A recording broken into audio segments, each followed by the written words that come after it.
Usted que está en Mire, la ayer cancha. hemos tenido una reunión de trabajo, todos los coordinadores nacionales, con nuestra fiscal de la Nación, y nos comentó sobre el tema, y ella nos ha solicitado, nos ha comentado, nos ha dicho, por decirlo así, que este es un tema, el tema de la Junta, esta investigación que es la Junta de Exitosa. oficio, además hay que resaltarlo, la doctora, es un tema de Patricia Benavides, y que en ese tema nosotros los coordinadores no deberíamos hacer ningún tema de comentario, porque ella se va a defender sola. Doctor Chávez Cotrina, ahora sí, muy buenos días. Buenos días, señor Lucas. ¿Qué es lo que están investigando exactamente en relación a la Federación Peruana de Fútbol?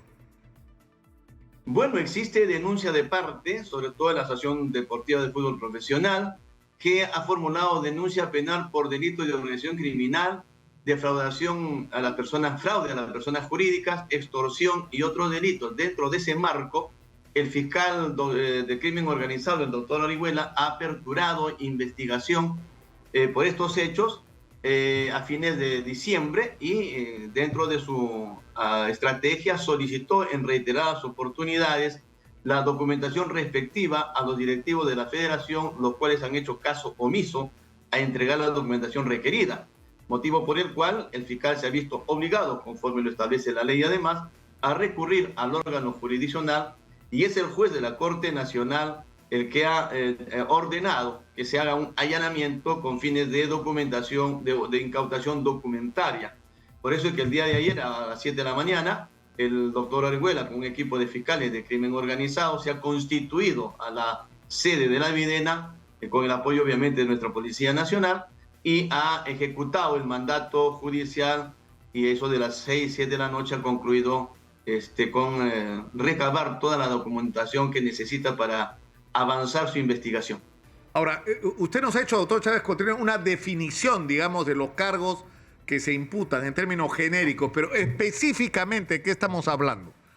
O sea, ¿qué irregularidades o delitos se habrían cometido en la federación? No puedo dar los detalles de los hechos imputados, porque eso lo conoce el fiscal provincial del caso. De acuerdo. Ahora, ¿qué consecuencias puede tener esta investigación por el tipo de delitos que se están atribuyendo, ¿no? Porque ¿quiénes son los investigados? Es el presidente de la federación. Toda la directiva de la Federación Peruana de Fútbol. ¿Y cuáles podrían ser las consecuencias de encontrarse responsabilidad en esta investigación? Bueno, estamos en la etapa de investigación preliminar. La etapa de investigación preliminar sirve para que el fiscal acopie evidencias que le revelen dos cosas. Primero, que hay un hecho criminal relevante, y segundo, que los investigados están vinculados a hechos criminales. Establecer el modus operandi, identificar a todas las partes. Una vez que esto ha sido revelado, el fiscal se encuentra habilitado para formalizar la investigación preparatoria ante el órgano jurisdiccional. Es decir, en ese momento ya va a haber una imputación del fiscal frente a los hechos en materia de investigación. Ahora, bueno, en este momento solamente estamos acopiando información, de acuerdo, evidencias. De acuerdo, y estaremos atentos a ello. Yo quiero aprovechar, doctor Chávez Cotrina, que estamos conectados, para preguntarle su comentario, si es que esto lo considera usted pertinente, sobre la investigación que la Junta Nacional de Justicia ha abierto sobre la doctora Patricia Benavides, y una especie de cargamontón mediático que hay en contra de ella. Y la pregunta es si la fiscal de la Nación, en función de su experiencia como coordinador de un equipo o de las fiscalías tan importantes como las que luchan contra el crimen organizado que usted encabeza, ¿ha sentido algún tipo de presión, de interferencia impertinente? O sea, no sé, ¿cuál es su juicio sobre esto, doctor Chávez Cotrina? Usted que está en la cancha. Ayer hemos tenido una reunión de trabajo, todos los coordinadores nacionales, con nuestra fiscal de la Nación, y nos comentó sobre el tema, y ella nos ha solicitado, nos ha comentado, nos ha dicho, por decirlo así, que este es un tema, el tema de la Junta, esta investigación que es la Junta de oficio, además hay que resaltarlo, doctora, es un tema de Patricia Benavides, y que en ese tema nosotros los coordinadores no deberíamos hacer ningún tema de comentario, porque ella se va a defender sola. Y además ni siquiera nos va a contratar abogado, porque nos comentó que ella en su calidad de abogado se va a defender por su propia cuenta. En consecuencia, yo respetando la posición de nuestra fiscal de la Nación, no tengo nada que comentar sobre ese tema. cosa que habla bien, ¿no? Digamos, es la actitud correcta. Claro, es decir, no usar a la institución como escudo para protegerse de cualquier eventualidad de responsabilidad personal. Ahora, yo Así quería... es. Creo que es una posición ética de parte de nuestra fiscal de la Nación y valiente, además. Ahora, yo quería hacer una pregunta hace tiempo, doctor Chávez Cotrina, porque una de las tragedias nacionales es la falta de planificación, de perspectiva, de mirada hacia el futuro. Y una de nuestras grandes posibilidades como país que nos podrían llevarnos a convertirnos en una especie de Arabia Saudita del cobre y de los conductores es que hagamos lo correcto en relación a la minería. Y tenemos dos problemas. ¿Cómo atraemos a los inversionistas a un país donde en 6 años hemos cambiado 6 veces de presidente? Ese es un primer problema, ¿no? Y vamos a tener que hacer una chamba para convencer. Pero el otro problema es cómo hacemos para resolver de largo plazo la crisis casi permanente que hay con las comunidades que están asentadas sobre los asientos, sobre las reservas de mineral y sobre las comunidades colindantes que se han visto afectadas por la actividad minera y que no se sienten beneficiarios. Entonces, una de las cosas que reclaman, es decir, esto es un tema pendiente también, igual que el otro, el de convencer a los inversionistas, ¿no? O sea, lograr soluciones de largo plazo. ¿Existe alguna posibilidad de, como reclaman los dirigentes de las comunidades y sus asesores, que como ellos dicen, se descriminalice las protestas que ha habido en la minería? Exitosa. Es decir, ¿hay alguna En primer posibilidad? lugar, señor Lucas, ¿no? En primer lugar, la protesta es un derecho constitucional del pueblo. El pueblo tiene derecho a protestar cuando cree que hay injusticias o cuando el Estado le da la espalda.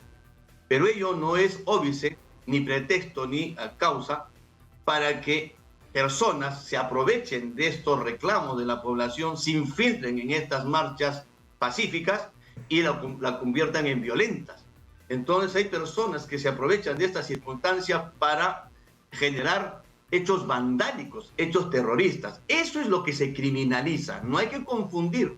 Una cosa es la protesta, otra cosa es el hecho vandálico y otros son los hechos terroristas. Lo que nosotros perseguimos son hechos delictivos. La protesta es un derecho constitucional. Eso lo tengo absolutamente claro. Y no me estoy refiriendo específicamente, no sé cómo vamos a salir de la situación actual, pero en algún momento vamos a salir y espero que sea pronto.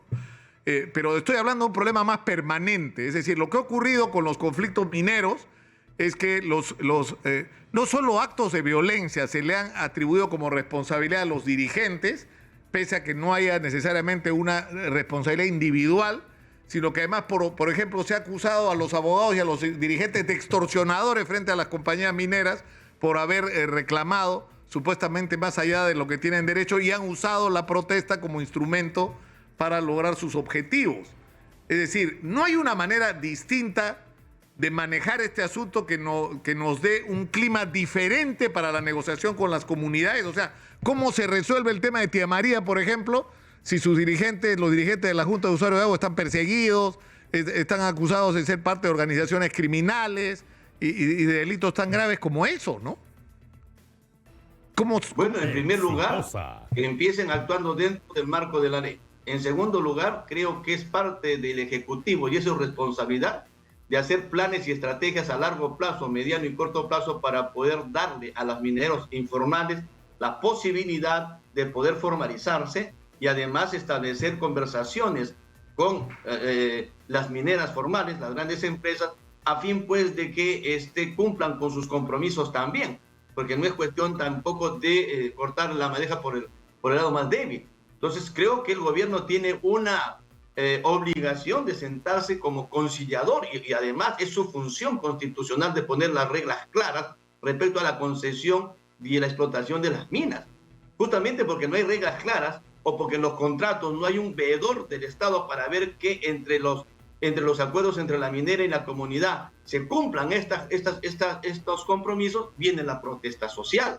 Porque si todos cumpliéramos con nuestros compromisos, nadie tendría que estar. No, claro, pero yo le citaba, ¿verdad? por ejemplo... De parte de la comunidad, de repente también hay solicitudes o pedidos fuera de los compromisos que pues, pueden estar abusivos. Y para ello utiliza la violencia para amedrentar a los empresarios, eso ya linda con temas delictivos. Entonces yo creo que aquí hay una obligación del gobierno fundamentalmente para a tener buenos voceros tiene que contratar gente experta pues, para ir a discutir estos temas. No puede mandar a cualquier hijo del vecino a ponerse de conciliador en temas tan especializados, ¿no? Claro que sí. Yo le decía esto a raíz, conversé hace algunas semanas con los familiares de los dirigentes del Valle del Tambo, que estaban enfrentados a la minera Sauder por el proyecto Tía María. Entonces yo tengo un convencimiento personal absolutamente íntimo, doctor Chávez Cotrina, porque yo creo que el proyecto Tía María es un proyecto que debería ir bajo ciertas condiciones de acuerdo con los agricultores del Valle del Río Tambo. Yo les dije, por ejemplo, en algún momento que fue a transmitir desde Cocachacra, ellos habían tomado como base para oponerse al proyecto un informe muy severo del UNOPS con respecto a una serie de fallas, más de 130 que estaban contenidas en el estudio de impacto ambiental. Y lo que yo les decía, ¿por qué no traen a la UNOPS y que la UNOPS diga, los técnicos, los especialistas, no los políticos, no los representantes de intereses empresariales, los especialistas, los técnicos, y que digan bajo qué circunstancias y cumpliendo qué condiciones sería posible que se haga el proyecto sin afectar la vida de la agricultura y del río? Que podría significar, no sé, yo no soy un especialista, distanciar, ¿no? Gobierno, pues. Distanciar el Tajo o la explotación del río a una suficiente distancia que le dé tranquilidad a los agricultores, no sé. El problema es que la respuesta que ellos me dan, pero ¿qué vamos a discutir si nuestros dirigentes están presos o perseguidos? O sea, no podemos discutir de nada si la relación está truncada por una confrontación, ¿no? Entonces, a eso es a lo que voy cuando yo le planteo la interrogante. Es decir, yo entiendo que... Claro, lo que ocurre es que el Ministerio Público no puede abdicar de sus funciones constitucionales. Si hay hechos delictivos, se tienen que investigar. O sea, el hecho de que sean dirigentes y actúen violentamente, destruyendo propiedad privada o propiedad pública, no significa que gocen de impunidad. Eso de ninguna manera. Estamos en un Estado democrático de derecho donde se tiene que respetar las normas, la paz social, la paz pública. Hay que aprender a respetar la propiedad.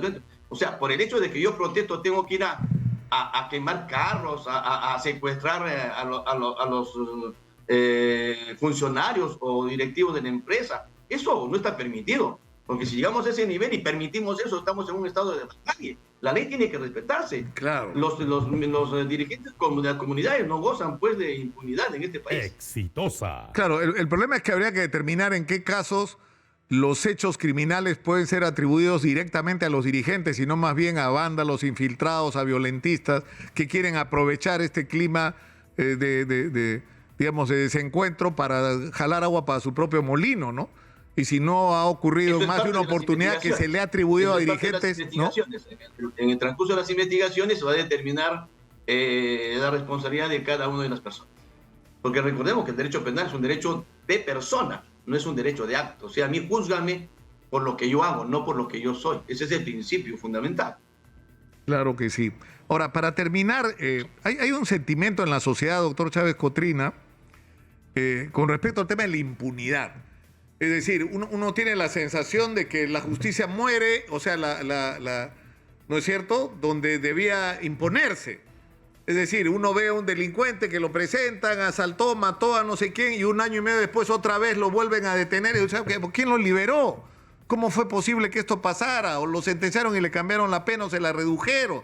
Y eso nos lleva a los cuellos blancos. O sea, ¿cómo arreglamos esto, doctor Chávez Cotrina? Porque esto hay que arreglarlo. O sea, si no terminamos de cerrar el círculo, no vamos y permitimos que la impunidad siga reinando, no vamos a poder ir hacia adelante como país. Mire, nuestra señora fiscal de la Nación está tomando medidas justamente para evitar la impunidad. Una de esas medidas ha sido, por ejemplo, crear las fiscalías de derechos humanos, que antes era parte de la Fiscalía de Terrorismo. Ahora tenemos un sistema especializado, con fiscales especializados exclusivamente para investigar la violencia y la muerte de civiles en las protestas, dentro del marco de los derechos humanos. Eso significa que vamos a fortalecer este sistema con fiscales especializados y además la señora fiscal ha tenido el tino de crear una fiscalía de derechos humanos en Puno, donde se ha dado la mayor cantidad de muertos por el tema de las protestas a partir del 7 de diciembre. Entonces son decisiones que fortalecen la investigación para dar una respuesta. Nosotros estamos imbuidos a ello, pero también necesitamos que al otro lado, al frente, tengamos pues un órgano jurisdiccional también especializado en derechos humanos. Porque ¿qué ocurre? Nosotros tenemos fiscales expertos en derechos humanos, tenemos todo un sistema de derechos humanos, pero cuando nos vamos al órgano jurisdiccional encontramos que vamos a litigar frente a un juez que ve delitos comunes y que obviamente no está capacitado para ver temas de violencia contra los derechos humanos. Entonces creemos también que así como el Ministerio Público hace estos esfuerzos para fortalecer la lucha contra los delitos vinculados a derechos humanos, el Poder Judicial también debería crear un juzgado especial en Puno, por ejemplo. Y aquí en Lima también debemos tener jueces expertos y especializados exclusivamente en estos temas para que pueda llegarse a la verdad. Porque como usted dice, los fiscales intervenimos, investigamos, nos vamos al órgano jurisdiccional y a veces los jueces no entienden esta temática y piensan que juzgar a una persona que violenta derechos humanos es igual que investigar o juzgar a un delito común, ¿no? Incluso un delito contra el crimen organizado. No es lo mismo. Son diferentes perfiles. Entonces tenemos que tener magistrados también que tengan ese perfil. Y dentro de ese contexto, nuestra Fiscal de la Nación ha tomado esa decisión de fortalecer, de crear un sistema exclusivamente para investigar los derechos humanos. Doctor Por Jorge, la violación de los derechos humanos. doctor Jorge Chávez Cotrina, le agradezco infinitamente por esta comunicación. Ha sido usted muy gentil por atendernos esta mañana. Muy buenos días.